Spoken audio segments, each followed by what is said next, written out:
সংক্ষিপ্ত সফরের এই জীবনে যা হবে তা মেনে নিতে হবে। স্বপ্নগুলো অপূর্ণ হয়ে থাকবে, ইচ্ছেরা মরে যাবে। যখন কঠিন সময় পার করবেন তখন অনেকের কাছে অপমানিত হবেন, খুব কাছের মানুষের কাছ থেকে কষ্ট পাবেন, ষড়যন্ত্রের বেড়াজালে বন্দী হবেন। তাতে কি হয়েছে? জীবন তো একটাই, কোনো না কোনোভাবে তা কেটেই যাবে।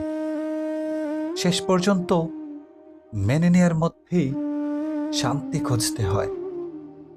যা কিছু হারিয়ে যায় তা ফিরে আসে না, তবু স্থির থাকতে হয়।